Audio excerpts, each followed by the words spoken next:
Aujourd'hui, je vous dis tout ce que vous avez besoin de savoir sur les palettes de chez Anastasia Beverly Hills. Donc si ça vous intéresse, restez dans le coin parce qu'on commence tout de suite. Alors les palettes de chez Anastasia Beverly Hills, je pense qu'on est beaucoup à être d'accord sur le fait que ce sont des palettes qui sont d'excellente qualité, mais elle en a tellement sorti dans sa marque au cours des 2 dernières années qu'il peut être parfois compliqué de savoir comment s'orienter parmi tout le choix qu'il peut y avoir. Donc moi je vais vous parler de toutes les palettes d'Anastasia qui sont en ma possession. Je vais tout vous dire sur leur qualité, sur leur pigmentation. Je vais vous faire des swatchs, je vais vous les comparer les unes avec les autres et à la fin je vais même faire un petit battle de palettes. Donc n'hésitez pas à rester avec moi jusqu'à la fin de la vidéo si vous avez envie de savoir laquelle de toutes ces palettes est ma préférée. Juste avant, pensez à vous abonner si ce n'est pas déjà fait, si vous avez envie de voir encore plus de contenu beauté sur ma chaîne. Je serais aussi très curieuse de savoir ce que vous pensez des palettes de chez Anastasia Beverly Hills et laquelle est votre préférée. Donc n'hésitez pas à me laisser tout ça dans les commentaires. Et maintenant je vous parle tout de suite de toutes ces palettes. Alors dans cette vidéo, sachez que je vais vous parler des palettes qui sont dans sa gamme permanente.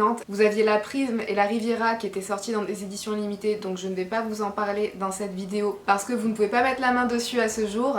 La Subculture non plus, je ne vais pas vous en parler parce que j'ai déjà fait une vidéo Get Ready With Me avec. Les palettes d'Anastasia Beverly Hills, vous les retrouvez dans ce genre de format. Donc tout d'abord concernant les packaging, c'est des packaging qui sont en une espèce de velours. Moi c'est pas nécessairement ce que je préfère parce que déjà j'aime pas forcément la sensation au toucher, mais bon ça c'est personnel. Mais aussi le gros problème c'est que c'est des packaging qui sont très salissants. Vous avez la Sultry qui elle est dans un packaging qui est un petit peu pailleté et celui-là non plus je l'aime pas spécialement parce que les paillettes elles se décollent et ensuite vous en avez de partout. Donc si vous avez regardé plusieurs vidéos sur ma chaîne et que vous commencez à me connaître, vous connaissez mon amour pour les paillettes libres. Donc ça, ce genre de packaging, c'est le genre de choses que je déteste. Et dernier style de packaging qui est le plus sympa selon moi, c'est celui avec la Jackie Aina qui malheureusement est une édition limitée. C'est un packaging qui a un effet un petit peu faux cuir dessus. Et maintenant je vais passer au détail un petit peu pour vous décrire chacune des palettes. Donc dans ces palettes, vous allez retrouver 14 fards à paupières qui font entre 0,7 et 0,8 grammes. Et ce sont des palettes que vous retrouverez entre 49 et 50 euros. Donc selon moi, ce sont quand même des palettes qui sont assez chères. On est plutôt sur la limite basse en termes de quantité. En général, on tourne plutôt autour des 0,8 ou 0,9 grammes. Après, je pense que vous êtes déjà au courant, mais chacune des palettes de fards à paupières vient avec un petit pinceau à double embout avec un côté estompeur et un côté applicateur. Moi personnellement c'est des pinceaux que j'ai pas tendance à utiliser, je trouve que le côté estompeur n'est vraiment pas doux du tout. Je le trouve très désagréable pour venir appliquer et estomper les fards dans le creux de paupière, donc je m'en sers quasiment jamais. Par contre ce côté-ci pour venir juste déposer la matière par exemple au niveau du coin externe etc. Je trouve que ça va, il est quand même utile. Et maintenant, on va passer à la palette Moderne Renaissance. Comme vous pouvez le constater, la Moderne Renaissance c'est une palette de fard à paupières neutre avec une très forte tendance vers le rouge prune et l'orangé. Donc on a quand même pas mal de couleurs marronnées très orientées vers les tons chauds. Si vous couvrez ces 3 colonnes dans la palette, vous vous retrouvez avec le genre de palette qu'on peut retrouver dans un petit peu toutes les marques. Et par contre, si vous couvrez le reste des couleurs neutres de la palette, vous avez de très belles couleurs rouge, rosé, prune. Donc c'est vraiment une palette qui est très intéressante à utiliser pour le quotidien parce que vous pouvez faire des maquillages qui soient très neutres. Vous pouvez partir dans les maquillages orangés, mais vous pouvez aussi rajouter des touches de couleur avec ces couleurs rosées, prunes et rouges. Mais par contre il faut faire très attention quand vous les manipulez. Et ça sera aussi le cas pour toutes les autres palettes que je vais vous présenter derrière. Les fards mat, il faut les prélever vraiment très délicatement et en prélever très peu parce qu'ils sont tellement intenses et tellement pigmentés que vous avez vraiment pas besoin de beaucoup de matière pour vous faire un joli maquillage et pour vous construire une belle intensité. Mais par contre les fards sont extrêmement poudreux, c'est-à-dire que si vous faites pas attention et que vous y allez un petit peu fort dedans, vous allez avoir plein de poudre qui va voler un peu partout. Par contre dans cette palette-ci, les couleurs irisées, ce sont les couleurs irisées qui seront peut-être les moins intenses parmi toutes les autres palettes de chez Anastasia Beverly Hills. Moi c'est un petit peu le point que j'ai à reprocher à cette palette-là, parce que moi dans tous mes maquillages, je viens tout le temps appliquer une couleur irisée sur la paupière mobile, et dans celle-ci, je trouve qu'on n'a pas assez de choix au niveau des couleurs irisées métallisées et en plus elles n'ont pas un effet suffisamment vibrant et suffisamment intense sur la paupière. Mais sinon à part ça, très belle color story, très belle pigmentation et très facile à travailler. Maintenant on va passer à la palette Soft Glam. On a vraiment une très belle sélection de tons neutres chauds. Moi j'aime beaucoup les teintes mates qui sont à l'intérieur, j'aime beaucoup la orange soda.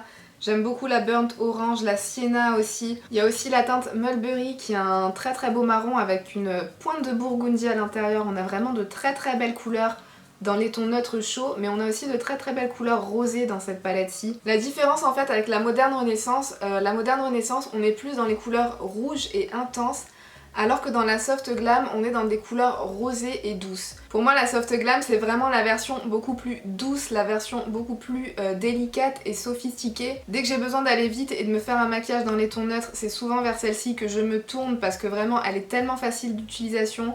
Les fards mat c'est pareil, ils sont très pigmentés, ils sont aussi très poudreux donc il faut faire attention quand on les prélève, mais ça c'est le cas de tous les fards de chez Anastasia Beverly Hills. Mais vraiment ils sont tellement pigmentés, tellement faciles à appliquer et à estomper sur la paupière que ça va super vite à travailler.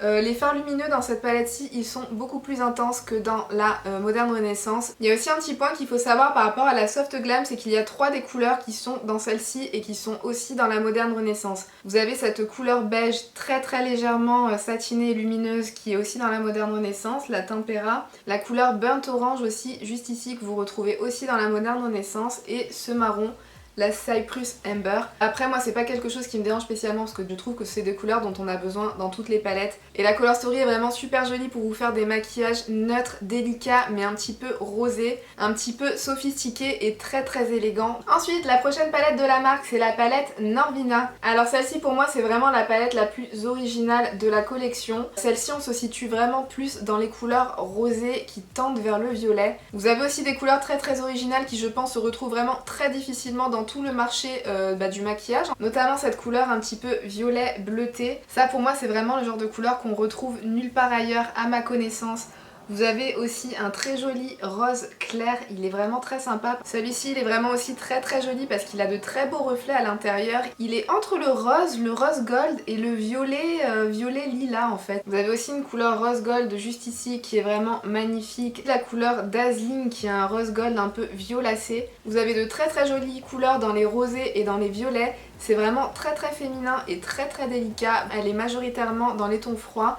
Et c'est ce qui fait l'originalité de cette palette en fait. Ensuite vous avez la Sultry dans son magnifique packaging pailleté que j'adore regarder mais que je déteste utiliser parce que ça me laisse des paillettes de partout après. Avec cette palette-ci on est clairement dans les tons neutres et froids. Celle-ci je dirais limite que c'est la plus basique de toutes. On a quasiment exclusivement des tons neutres. Vous voyez si on couvre cette couleur là on se retrouve avec l'une des palettes je pense les plus basiques au niveau des tons neutres qui puissent exister. Après l'originalité de cette palette là c'est qu'on est dans les tons neutres mais froids, ce qui se fait de plus en plus rarement de nos jours. Avec cette palette-ci vous pouvez vraiment réaliser des maquillages très basiques et très simples à porter pour tous les jours, pour aller à l'école, pour aller au travail. Donc elle est vraiment super sympa à utiliser au quotidien parce que c'est pareil, vous avez la qualité d'Anastasia Beverly Hills, c'est-à-dire d'excellents fards à paupières mat qui sont très pigmentés, qui s'appliquent et qui s'estompent très facilement. Vous avez des couleurs irisées. Les couleurs irisées dans cette palette-ci, elles sont vraiment sublimes parce qu'elles sont très métallisées, très intenses. Tout comme dans la Norvina, en fait, on passe vraiment sur un ton au-dessus au niveau des métallisés qui ont un effet très lumineux sur la paupière. Donc celle-ci, pour être élégante et sophistiquée au quotidien, et si vous en avez marre des tons chauds, elle est vraiment parfaite. Vous avez aussi ce pop de couleur un petit peu corail, orangé, rouge. Pour les jours où vous avez envie de rajouter un petit peu de pop, un petit peu de fun à votre maquillage. Moi j'adore utiliser ce corail-ci avec ce marron dans la transition qui est un petit peu plus chaud que le reste de la palette, avec la couleur rose quartz. Je pense que la combinaison de ces 3 couleurs-ci sur la paupière mobile, c'est l'un de mes combos préférés à réaliser avec cette petite palette-là. Mais vous avez aussi de très belles options avec ce fard top argenté qui est vraiment très original. C'est vraiment une couleur top argenté qu'on n'a pas l'habitude de voir au quotidien parce qu'il est beaucoup plus argenté qu'un top classique et il est beaucoup plus top qu'un argenté classique. Vous avez aussi d'autres couleurs comme la Cinder et la Teak. Enfin vraiment j'aime beaucoup toutes les couleurs métallisées qui sont dans cette palette-ci. Comme je vous le disais c'est une palette très neutre et très basique mais j'aime beaucoup, enfin c'est la particularité en fait des fards Anastasia Beverly Hills. Ils ont ce petit truc en plus qui fait que même les couleurs les plus neutres une fois piquées sur votre paupière ça vous fait vraiment un maquillage super élégant et super sophistiqué. Moi c'est ce que j'admire vraiment dans toutes les palettes d'Anastasia Beverly Hills. Et enfin la dernière petite palette de la marque, enfin c'est pas la toute dernière sortie parce qu'il y en a une autre avec l'influenceuse Carly Bible mais qui moi ne m'attire pas du tout, donc en tout cas c'est la dernière que moi je possède dans la marque. Vous avez ce packaging un petit peu holographique, argenté avec des reflets verts, avec des reflets roses, bleus, violets. Vraiment très beau, mais bon on n'est pas là pour le packaging, ce qui nous intéresse le plus c'est les couleurs à l'intérieur. Et celle-ci je dirais vraiment que c'est la plus tendance, la plus intense et la plus bling bling de la marque. Comme vous pouvez le constater, on se démarque vraiment de toutes les autres palettes qu'elle a pu créer à ce jour. On est vraiment dans des couleurs qui sont très portables pour le quotidien mais qui sont très pigmentés, assez colorés. Je trouve qu'avec celle-ci on a vraiment la parfaite répartition de couleurs un petit peu rosé prune, de couleurs orangées, neutres, dorées et de pop de couleurs. Je trouve que celle-ci elle a vraiment été très bien réalisée, les couleurs sont super intenses. Ici on a une couleur marronné top que j'aurais du mal à décrire, qui est vraiment superbe. Vous avez ce fard duochrome vert doré marronné prune qui est vraiment super bien réussi. Ça, ce genre de couleur duochrome-ci, c'est un duochrome qu'on a souvent eu tendance à voir, mais le problème qu'on avait avec, c'est que vous aviez le prune qui ressortait beaucoup plus que le vert. Et avec celui-ci, il est vraiment parfait parce que vous avez vraiment le reflet vert qui se voit beaucoup et qui se voit beaucoup plus que le reflet prune à l'intérieur. Vous avez aussi cette couleur un petit peu vert doré qui est magnifique. Cette couleur-ci, là, elle est un petit peu d'un autre monde. C'est un espèce de champagne doré, rosé, rose gold. Franchement, je saurais pas la décrire, mais elle est magnifique. Je pense que c'est ma couleur préférée de la palette. Je trouve qu'au niveau de la pigmentation, on est encore plus intense que les autres palettes de la marque. Ça vient aussi du choix de couleurs, hein, parce que les couleurs choisies sont beaucoup plus intenses que les autres couleurs qui ont pu être sélectionnée dans les autres palettes de la marque, mais celle-ci elle est vraiment magnifique et comme je vous disais c'est la plus bling bling du lot. Cette collaboration entre Anastasia Beverly Hills et Jackie Aina, c'est vraiment une très belle réussite. Ensuite je voulais aussi vous faire une petite comparaison côte à côte des palettes de la marque parce que quand on les voit il y a tellement de couleurs neutres orangées à l'intérieur qu'on a peut-être tendance à se dire qu'elles sont un peu toutes identiques. Selon moi, la ressemblance entre la moderne Renaissance et la Soft Glam est la plus frappante. Déjà, on a 3 couleurs qui sont exactement identiques.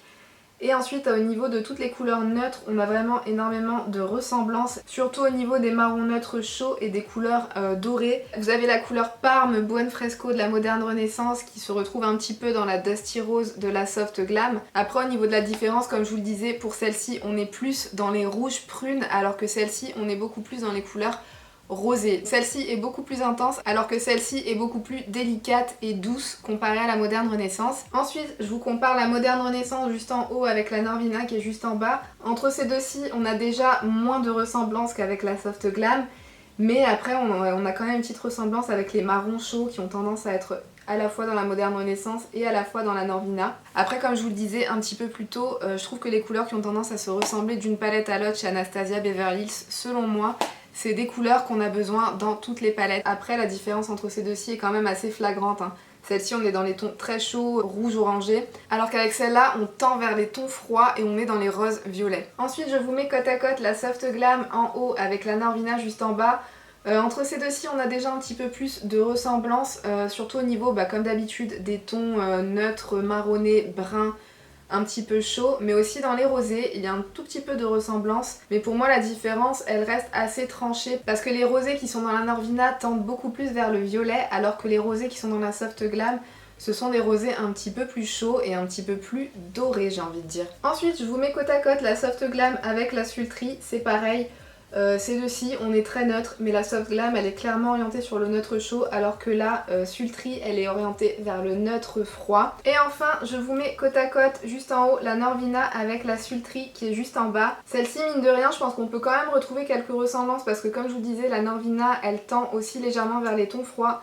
Vous avez un brun assez froid juste ici que vous pouvez retrouver aussi au niveau de la Sultry. Mais sinon, malgré qu'elles soient plutôt dans les tons froids, toutes les deux, elles sont quand même assez différentes l'une de l'autre. Après, je vais pas vous faire de comparaison spécialement par rapport à celle-ci parce que comme vous l'avez vu, elle est vraiment très différente en termes de couleur par rapport à toutes les autres palettes de la collection. Moi, si je devais vous choisir ma préférée, bien sûr, ça serait celle-ci parce que c'est la plus récente, comme je vous le disais, c'est la plus tendance. Et la plus intense, et je trouve que les couleurs qui sont à l'intérieur sont vraiment les plus originales de tout le lot. Mais si je devais en choisir une dans sa gamme classique, ça serait la Soft Glam. Vraiment, comme je vous disais, c'est la palette que j'ai tendance à tout le temps aller chercher quand j'ai besoin de me faire un maquillage dans les tons neutres, parce que c'est du neutre qui tend un tout petit peu, juste ce qu'il faut, vers les tons chauds, mais qui n'est pas orienté vers l'orangé comme on a trop tendance à le voir sur beaucoup de palettes dans les tons chauds. Celle-ci on reste dans le brun mais dans le brun chaud, donc je l'aime vraiment beaucoup. J'aime vraiment aussi beaucoup les couleurs rosées qu'on a à l'intérieur. Pour moi, avec cette palette-ci, on fait vraiment des maquillages super élégants et super sophistiqués. Donc c'est vraiment ma palette coup de cœur, je pense, de toute la gamme de Anastasia Beverly Hills, excepté celle-ci. En fait, je pense que ces deux-ci, elles sont à égalité, c'est les deux que j'aime le plus de toute sa marque. Donc on a fait le tour des palettes de la marque Anastasia Beverly Hills. J'espère que ça vous a plu, j'espère que ça vous a intéressé et j'espère que ça vous a été utile. Si c'est le cas, n'hésitez pas à liker la vidéo. Et sur ce, moi je vous fais de très gros bisous et je vous dis à bientôt pour une prochaine vidéo. Bye!